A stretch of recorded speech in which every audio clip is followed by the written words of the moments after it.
Y vamos a volver a hablar, estábamos hablando de la Ciro Nadine Heredia, empezamos el programa hablando de la crisis de inseguridad y vamos a volver a hablar de la crisis de inseguridad con un experto en seguridad ciudadana. Gracias por atendernos, por acompañarnos y por venir aquí a la cabina, doctor Percy Castillo.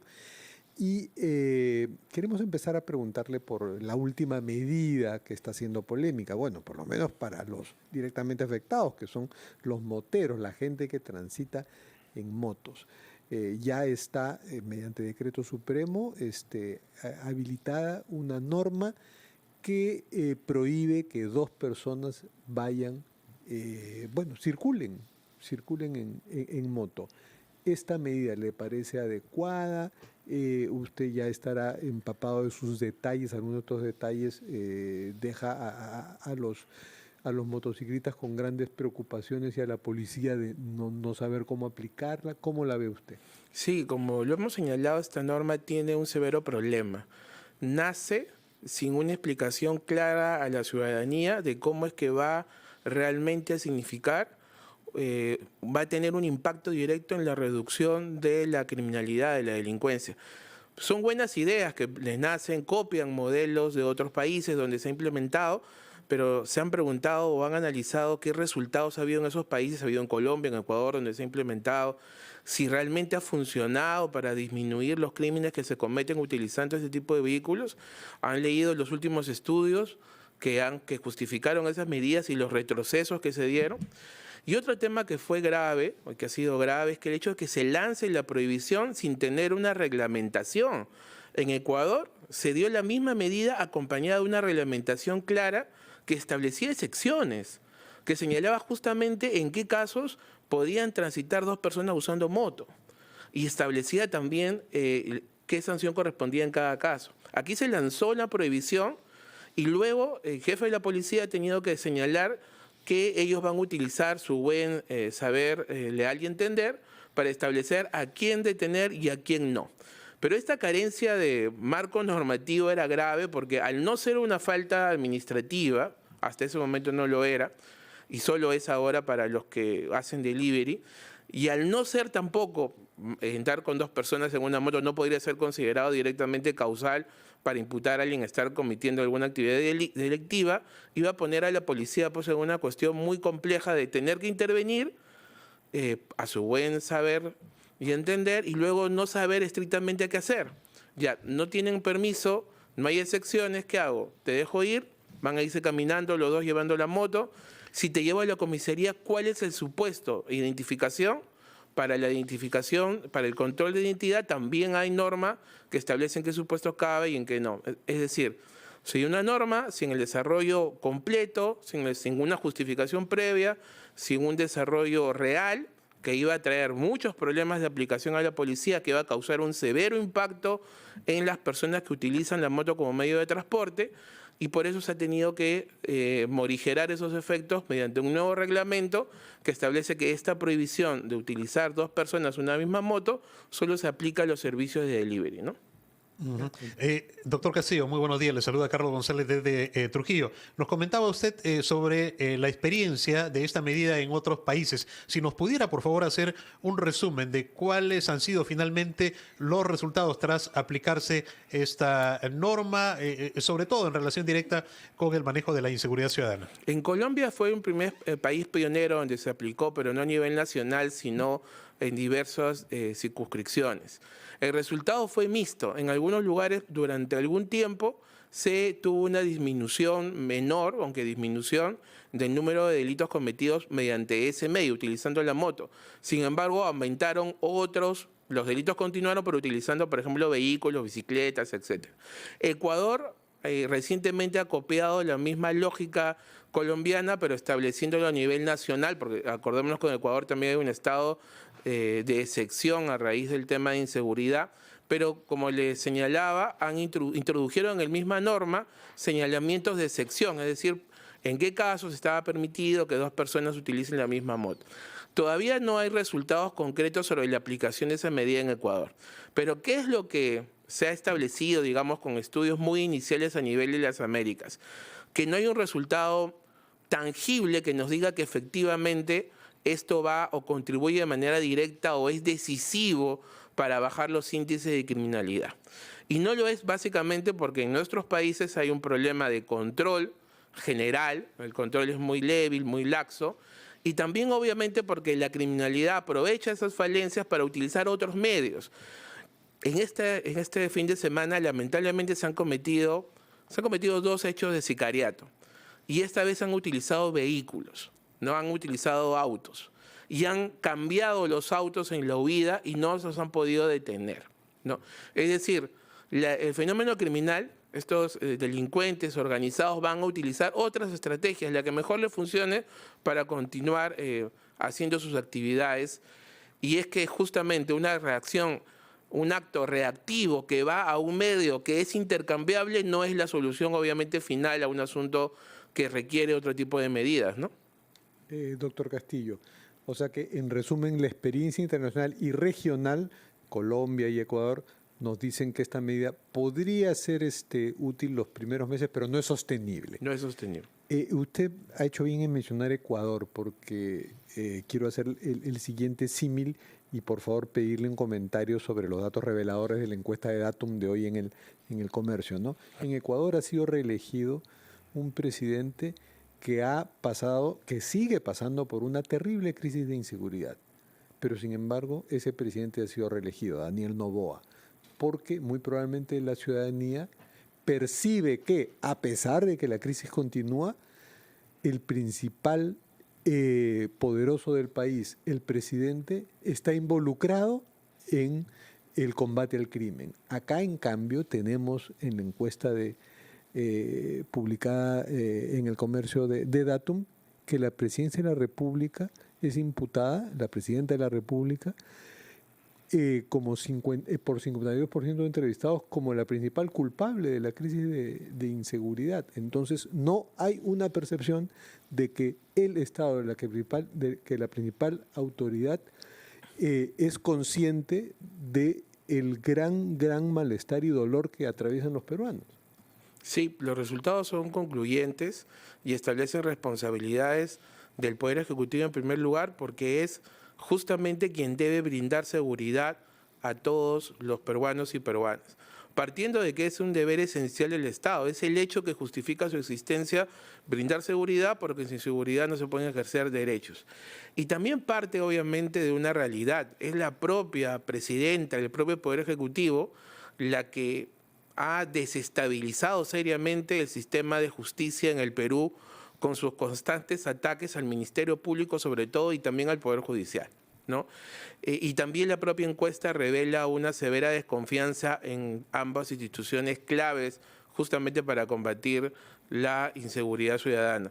Y esto es lamentable porque todo aparato que quiera hacer frente, todo Estado que quiera hacer frente a un fenómeno delictivo tan grande requiere niveles elevados de coordinación.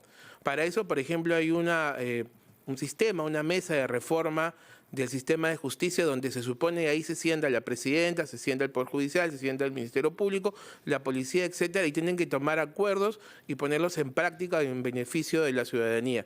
Pero ¿cómo se podrían poner en práctica si tenían un ministro del Interior que constantemente lanzaba ataques al Ministerio Público, al Poder Judicial, señalamientos de que liberan delincuentes, que no sirven para nada? La otra parte tenía que responder, la misma presidenta ha hecho burla muchas veces del Ministerio Público y también del Poder Judicial, ha socavado la confianza ciudadana en un sistema de justicia sin el cual no vamos a poder combatir eficazmente la criminalidad. La policía hace un trabajo importante, pero ese trabajo tiene que llevarlo al fiscal. El fiscal lo procesa y el fiscal asume la titularidad y lo lleva ante un juez quien determina finalmente si hay culpables o no. Pero si se rompe esa unión que debe haber, pues lamentablemente vamos a estar en una situación en la cual la ciudadanía no confía en el Poder Ejecutivo por delante, no confía en el Poder Judicial, no confía en el Ministerio Público, la confianza en la misma policía es muy reducida, y si cae la confianza ciudadana, la lucha contra la delincuencia va a ser menos eficaz porque no hay denuncias, por ejemplo. No sabemos realmente la magnitud del crimen. Hay mucha percepción, pero poca denuncia. Y eso se debe a que la gente no tiene la confianza de ir a poner me han robado. ¿De qué sirve ir a una comisaría si el policía puede hacer poco y encima el fiscal lo va a soltar? Bajo esa lógica, bajo esa destrucción de la confianza en el sistema de justicia, pues realmente se ha hecho un gran favor a la criminalidad. Doctor Percy Castillo, espérenos por favor. Estamos conversando con el doctor Percy Castillo, especialista en Derechos Humanos y Seguridad Ciudadana, ex adjunto de Derechos Humanos de la Defensoría del Pueblo. Y estamos dialogando sobre la norma que prohíbe la circulación de 2 personas en una moto. Doctor, nos ha explicado usted al inicio que no está muy claro cómo será o cómo es el proceso de intervención y sanción en el marco de esta medida que prohíbe que 2 personas vayan en una moto. Yo, padre de familia, voy a dejar a mi hija al trabajo, soy intervenido por la policía. ¿Qué es lo que debo tener en cuenta durante esta intervención? Sabiendo, tal como lo ha dicho usted, que ha quedado todo al buen saber y al buen entender de la policía. Sí, justamente eres una gran deficiencia de la norma, pero el Ministerio de Transportes y Comunicaciones ha emitido un nuevo decreto supremo donde ha establecido que la prohibición del uso de 2 personas de la motocicleta solo se aplica o debe aplicarse a las personas que hacen servicio de delivery, ¿no? Y ha establecido ahora sí qué sanción, en este caso, qué multa corresponde si es que 2 personas utilizan una moto haciendo delivery, y ha creado también un registro que debe contener todos los datos de las personas que trabajan haciendo esta actividad. Con esta reglamentación debe quedar claro, se debe suponer, ¿no?, porque no lo hice de manera taxativa, que la limitación se va a aplicar solo para las personas que hacen delivery y que no se extendería a otros casos de uso particular de la moto. Bajo esa lógica, las personas que lo utilizan como medio de transporte deberían andar con absoluta seguridad que ya no van a ser intervenidos, como podía ocurrir sin explicación y sin que exista una excepción, lo cual era una severísimo error que se apuntó desde el comienzo. No puede ser que se diga está prohibido, pero no se establezcan excepciones conociendo la realidad de cómo se utiliza ese vehículo en el Perú para el transporte diario. Y no es una cuestión menor, no era una cuestión menor, y espero que así lo comprenden las autoridades, porque no se puede minimizar el impacto que una cuestión así puede tener para un ciudadano común y corriente, para una ciudadana común y corriente. Es el vehículo por el cual van al colegio, van a trabajar. Los universitarios van a estudiar y a veces van de 2. Es decir, para una autoridad que va en sus vehículos con escolta puede ser muy sencillo restringir. Hay un severo impacto ciudadano y las políticas no pueden crear impacto, no pueden tener esta media en el ejercicio de un derecho si es que no hay detrás una justificación consistente, demostrable, con datos, que justifique restricciones. Todos los derechos pueden restringirse, pero esa restricción exige demostrar que es absolutamente necesario para conseguir un fin mayor, en este caso puede ser obviamente la seguridad. Entonces tenemos que educar a las autoridades y a la ciudadanía en tratar de entender cuáles medidas pueden ser efectivas o no, ¿no? Usted nos está diciendo, por supuesto, el impacto social haría que muchos justos paguen por pecadores. Como más allá veo que hay muchos ambulantes que roban, entonces prohíbo a los ambulantes en general y con eso tengo un impacto sobre cientos de miles de personas que recurren a esa forma para su subsistencia. Y eso me lleva a hacerle la siguiente pregunta. Se habla mucho de populismo penal, ¿no? Esta idea de no sé qué hacer con la crisis de inseguridad, entonces de paso que suelto una propuesta y gano adeptos, digo penas más severas, pena de muerte, cosas que suenan efectistas, que suenan de impacto, pero que a la larga no van a resolver el problema. ¿Lo de las motos es un caso para usted? Sí, fue una medida populista, aunque se diga que no de parte del Ejecutivo, que ha tenido ellos mismos que retroceder a darse cuenta del impacto exagerado que iba a causar sus derechos. Permítame esta repregunta. La última pregunta de la encuesta de Datum en el Comercio le pide a los entrevistados que digan qué medidas consideran más importantes para combatir la inseguridad y dicen como primera opción penas más severas. No hablan de inteligencia, que es lo que suelen hablar los expertos, dicen penas más severas. Sí, eso grafica justamente cómo, desgraciadamente, la clase política representada en el Congreso o en el Poder Ejecutivo o a nivel de los gobiernos locales y regionales ha equivocado totalmente el discurso de lo que debe ser y la acción que debe ser sobre el tema de seguridad ciudadana, señalando siempre que hay que subir penas, elevar penas, alcaldes que exigen lo mismo, ministros, congresistas que presentan cientos, miles de proyectos que suben penas a tipos penales que ya llegaron a su máximo, que ya no se puede imponer más pena. Y esta lógica de imponer penas, como bien saben algunos congresistas, porque lo manifiestan, y bien lo sabe el Poder Ejecutivo, no es la solución de fondo a lo que significa el problema de la delincuencia organizada transnacional que hoy opera en el Perú. El Perú tiene, aunque a algunos les cueste creerlo, un sistema de penas de los más severos de las Américas en general, y mucho más severo, por ejemplo, que el europeo. Es mucho más, las penas aquí son mucho más altas. Inclusive expertos, penalistas de otros países vienen acá y se quedan asombrados de cómo en el Perú hay unas penas tan altas para casi todos los delitos, y puede estar justificado. El problema es que la pena no soluciona los temas de inseguridad. Insistir con el hecho de que vamos a elevar la pena no va a generar ningún impacto, no va a mejorar esta situación. Realmente donde se tendría que apuntar, como lo señala usted bien, y se dice con frecuencia, pero lamentablemente se hace poco, es en el tema de la inteligencia. Si no se mejora la efectividad de la policía y el Ministerio Público para investigar de una manera científica, de una manera proactiva los delitos, infiltrar, por ejemplo, organizaciones criminales, y ampliar las escuchas telefónicas o otros medios de investigación modernos que existen, las organizaciones criminales no van a ser atacadas en su profundidad y van a seguir generando daños. De nada sirve realmente detener, o de poco sirve detener al gatillero. Él es intercambiable. Lo detienen hoy, van a tener otro mañana. Tenemos que llegar a la cabeza de la organización para que esto no vuelva a ocurrir. Y eso solamente puede ser con inteligencia, no con penas más severas que ya la tenemos, sino justamente con niveles de inteligencia mejor. Y la encuesta rescata un elemento que dice un presidente, una presidenta comprometido con la seguridad ciudadana. En el Perú tenemos el Consejo Nacional de Seguridad Ciudadana, que es la más alta instancia de trabajo en este tema. Y ese consejo es presidido por el presidente, o debe ser presidido por el presidente, remarcando su importancia, pero se reúne una vez cada 2 meses, ¿no? En circunstancias como estamos actualmente. Quizás algo de eso quiera decir la ciudadanía por medio de la encuesta. ¿Cómo ver a un presidente, una presidenta o un poder ejecutivo más comprometido? Quizás justamente haciendo encabezando más estas reuniones donde está todo el aparato público, Poder Judicial, Ministerio Público, alcaldes, jueces. Que ese sea el cuarto de guerra. Que ese realmente es la instancia donde se pueden tomar y articular medidas. Y, por ejemplo, convocando a entidades privadas, ¿no? Esta mesa o este consejo podría convocar a la seguridad privada en el Perú, que tiene más de 100.000 personas dedicadas a este tema, que tienen inteligencia y que pueden producir información útil para tomar mejores decisiones. Y rápidamente, doctor Castillo, y en el marco de ese análisis, ¿cómo se evalúa la propuesta de la Defensoría del Pueblo, donde usted ha trabajado, de que se restringe el desplazamiento de motocicletas entre 6 de la tarde a 6 de la mañana?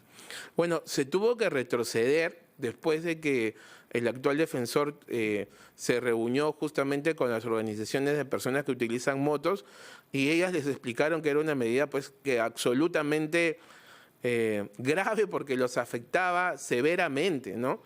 En algún momento, años atrás, también se analizó la misma medida y la misma propuesta, y en un documento que se publicó se señaló: se necesita información, si se necesita entender cómo es que esta medida puede realmente generar mayores niveles de seguridad. Esa información en su momento nunca se dio, y por eso la Defensoría se opuso en su momento. Si se lanzó una propuesta sin escuchar debidamente la otra parte, fue algo que se corrigió, lo cual fue oportuno, porque siempre en toda acción hay que tener presente el impacto que pueda generar. Y entiendo que después de esas reuniones la Defensoría cambió de postura y tiene hoy en día otras propuestas, ¿no? Bueno, muchas gracias, doctor Percy Castillo. Esta mañana en la rotativa del aire, gremios de motociclistas han anunciado una movilización para este jueves, aunque después de lo que usted ha dicho, de este último ajuste reglamentario que solo esta ley queda para el delivery, como que se desarma bastante la preocupación de estos colectivos, ¿no? Quizás exijan justamente una mayor claridad en la amplitud de lo que dice el nuevo decreto que ha sacado el Ministerio de Transportes y Comunicaciones, o seguramente se den cuenta ya de que los alcances nuevos de la norma dejan las cosas como estaban antes, ¿no? Se abren ellos, y los he escuchado, a mayores niveles de supervisión, de control, lo cual es saludable. En circunstancias extraordinarias como esta, donde estamos tan fieramente atacados por la delincuencia, todos tenemos que someternos a algún nivel mayor de control y supervisión, no exagerado ni tampoco que limite derechos sin ninguna justificación. Muchísimas gracias nuevamente, doctor Percy Castillo. Ha sido usted muy claro con sus posiciones sobre seguridad ciudadana y derechos humanos a la vez. Carlos, nos vamos.